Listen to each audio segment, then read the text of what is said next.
Godavari serial మే 18వ ఎపిసోడ్లో శంకర్ నారాయణను భువన చాలా దారుణంగా అవమానిస్తూ మాట్లాడుతుంది. అసలేం జరిగిందో ఈ వీడియోలో చూద్దాం. శంకర్ నారాయణ తన నలుగురు కూతుర్లను తన తోట దగ్గరికి తీసుకుని వచ్చి ఈ తోట మనమే కొన్నామని చెప్పి సర్ప్రైజ్ ఇస్తాడు. అందరూ సంతోషిస్తారు. తోట కొంటున్న విషయం నాకొక్క మాట కూడా చెప్పలేదేంటి అని శారద అడిగితే, నేను చెప్పినప్పుడు నువ్వు నిద్రపోయావు అని అంటాడు. ఇక శంకర్ నారాయణ మాట్లాడుతూ, ప్రతి తండ్రి పిల్లల భవిష్యత్తే తన జీవితం అనుకుంటాడు. నేనెక్కడో దుబాయ్లో ఉంటూ అప్పుడప్పుడు వస్తున్నానని మీరందరూ బాధపడుతున్నారు.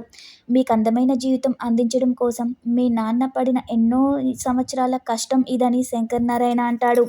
ఇందులో ఒక అందమైన ఇల్లు కట్టి మీ అందరికీ ఒక్కో రూము కడతాను. మీ అందరికీ పెళ్ళిళ్ళై అత్తారింటికి వెళ్ళిపోయాక మీరందరూ కూడా ఇక్కడికి రావాలి. మనం ఇక్కడ సంతోషంగా పండగ జరుపుకోవాలి అని అంటాడు.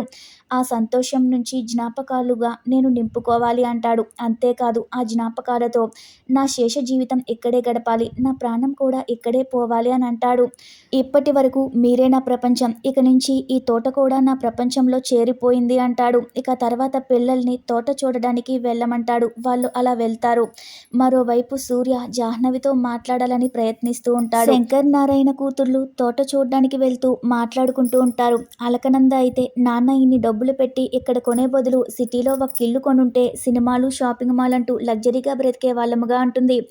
దూరపు కొండలు నునుపు అనుకుని బ్రతకకూడదని జాహ్నవి అలకనందకు చెప్తూ ఉంటే, కిన్నెర మనం ఇక్కడ ఆట ఆడుకుందాం అంటుంది. పక్కనే ఉన్న కొబ్బరి బొండం తెచ్చి ఇది దూరంగా విసురుదాము, అలా సరదాగా ఆడుకుందామంటే ఎవరికైనా తగులుతుందేమో, వద్దు అంటుంది జాహ్నవి. అయినా సరే కిన్నెర వినకపోయేసరికి సరే ఆడుకుందామని వాళ్ళు అలాగే ఆడుతూ ఉంటారు. కిన్నెర దూరంగా విసిరి నేనే గెలిచాను అంటుంది. అప్పుడే ఎక్కడైపోయింది అని చెప్పి జాహ్నవి విసిరేసరికి అది వెళ్ళి సూర్యకి తగులుతుంది. సూర్య తలకి బలమైన గాయం తగలడంతో దగ్గరికి వచ్చి సారీ చూసుకోలేదని జాహ్నవి చెప్తూ ఉంటే ఈలోపే భువన అక్కడికి వస్తుంది. నేను తప్పుకోమని చెప్పినా తప్పుకోలేదు. ఈలోపు దెబ్బ తగిలిందని జాహ్నవి భువనతో చెప్తుంది. అయినా సరే వినిపించుకోకుండా జాహ్నవి మీద భువన చెయ్యెత్తబోతూ ఉంటే శంకర్ నారాయణ వస్తాడు. ఏంటి నీ కూతురు మీద చెయ్యెత్తేసరికి నీకు కోపం వచ్చిందా? నా కొడుక్కి దెబ్బ తగిలితే నాకెంత కోపం రావాలి అని భువన అంటుంది. మీ అబ్బాయిని కావాలని నేను కొట్టలేదని చెప్తున్నాను కదా, మీరు అర్థం చేసుకోకుండా ఎందుకు గొడవ పడుతున్నారు అని జాహ్నవి అంటుంది. కొబ్బరికాయతో కొట్టావు, మళ్ళీ బుద్ధి జ్ఞానం లేకుండా ఏం మాట్లాడుతున్నావు నువ్వు అని భువన తిడుతుంది. ఇక సింహాద్రి కలో చేసుకుంటాడు. అనుకోకుండా జరిగిందంటున్నారుగా వదిలే అంటాడు. నువ్వు నీ మేనల్లుడి బాధ చూడకుండా నీ ఫ్రెండ్ కూతుర్ని వెనకేసుకొస్తున్నావు అని భువన తిడుతుంది. జరిగిన దానికి క్షమించండి అని శంకర్ నారాయణ చెప్తున్నా సరే భువన వినిపించుకోదు. ఆడపిల్లల్ని ఎలా పెంచాలో కూడా తెలియదు నీకు. దేశాలు పట్టుకు తిరిగితే పిల్లలు ఇలాగే తయారవుతారని నాన్న మాటలు అంటుంది. మా నాన్న పెంపకం గురించి తప్పుగా మాట్లాడితే ఊరుకోనని జాహ్నవి అంటుంది. సింహాద్రి కూడా జాహ్నవినే వెనకేసుకురావడంతో నీకు చెల్లెలి కన్నా నీ ఫ్రెండే ఎక్కువయ్యాడు కదా, నేను ఇదంతా గుర్తు పెట్టుకుంటానని కోపంగా అక్కడి నుంచి భువన వెళ్ళిపోతుంది. నా కోసం నీ చెల్లెలతో ఎందుకు మనస్పర్ధలు తెచ్చుకుంటున్నావు అని సింహాద్రితో శంకర్ నారాయణ అంటాడు. నా ఫ్రెండ్ తప్పు లేకుండా ఎవరైనా ఏమైనా అంటే రక్త సంబంధాన్నే కాదు దేవుణ్ణి కూడా ఎదిరిస్తానని సింహాద్రి అంటాడు. అందుకేరా నేను నిన్ను ఇంతలా నమ్ముతాను. త్వరలోనే తోట రిజిస్ట్రేషన్ సంగతి చూద్దామని ఇక శంకర్ నారాయణ అక్కడి నుంచి వెళ్ళిపోతాడు. అలా రోడ్డు మీద వెళ్తూ ఉంటే ఊర్లో వాళ్ళు కనిపిస్తారు. దుబాయ్ వెళ్ళి బాగా సంపాదించావు, 5 ఎకరాల తోట కూడా కొన్నావంట కదా అని వాళ్ళు అంటే, అవును అక్కడే ఇల్లు కట్టుకుని ఉండిపోవాలని నా ఆశ, అందుకే తీసుకున్నాను అంటాడు.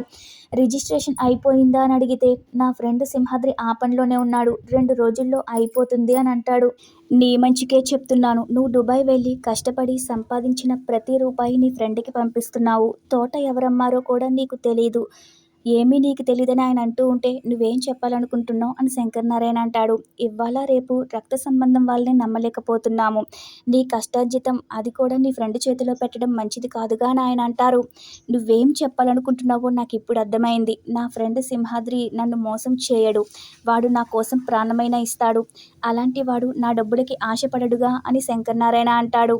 ఇక ఆస్తి కోసం పురాణాల్లో సొంత అన్నదమ్ముల మధ్య యుద్ధాలు జరిగాయి. డబ్బు ఎవరినైనా మారుస్తుందని వాళ్ళు చెప్తున్నా సరే నా ఫ్రెండ్ మారడు, ప్రాణాలు పోయిన సింహాద్రి తన ఫ్రెండ్కి ద్రోహం చేయడు, ఆ నమ్మకం నాకుందని శంకర్ నారాయణ అంటాడు. ఇంకెప్పుడు నా ఫ్రెండ్ని అవమానించి తప్పుగా మాట్లాడొద్దని శంకర్ నారాయణ అక్కడి నుంచి వెళ్ళిపోతాడు. ఇక తర్వాత వాళ్ళు ఎలా బ్రతుకుతాడో, అసలే నలుగురు ఆడపిల్లలు, చివరికి ఏమైపోతాడో ఏమో అని అనుకుంటూ ఉంటారు. ఇక సూర్య జాహ్నవి కొట్టిన దెబ్బ గురించే తలుచుకుంటూ ఈ దెబ్బ ఇలాగే తన గుర్తుగా ఉండిపోవాలి, ఆ గోదారి పిల్ల గుర్తుగా ఈ మచ్చ మాడకుండా ఉండిపోతే బాగును అనుకుంటాడు.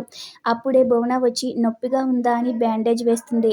మళ్ళీ జాహ్నవిని తిడుతూ ఉంటుంది. నువ్వు చిన్న చిన్న విషయాలకి అలా వాళ్ళని ఎందుకు తిడుతున్నావు అని సూర్య అంటాడు.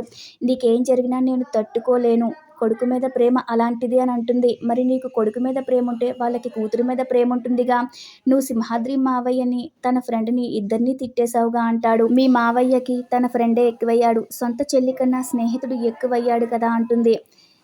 నాకు ఆ పిల్ల నచ్చలేదు, ఆ పిల్ల మాట ప్రవర్తన పద్ధతి ఏది కరెక్ట్ కాదు, అది ఎవరిని పెళ్లి చేసుకుంటుందో వాడి జీవితం నాశనం అయిపోతుందని భువన అంటుంది. దాని గురించి ఎంత తక్కువ మాట్లాడితే అంత మంచిదని, అలాంటి వేస్ట్ ఫెలో గురించి ఆలోచించొద్దని భువన అక్కడి నుంచి వెళ్ళిపోతుంది. జాను గురించి నేను ఒకలా ఫీల్ అవుతే అమ్మ ఇంకోలా ఫీల్ అవుతుంది, నాకు తెలియకుండా నేను జానుకి కనెక్ట్ అయిపోయానని సూర్య అనుకుంటాడు. జాహ్నవి శంకర్ నారాయణ ఇమిటేట్ చేస్తూ శారదతో మాట్లాడుతూ ఉంటుంది. అప్పుడే శంకర్ నారాయణ వస్తాడు. ఈ లోపు ఇంటికి కొరియర్ వస్తుంది. కొరియర్ ఎవరిదని జాహ్నవి అనుకుంటూ ఉంటే అలకనంద వచ్చి శంకర్ నారాయణని 2000 అడుగుతుంది.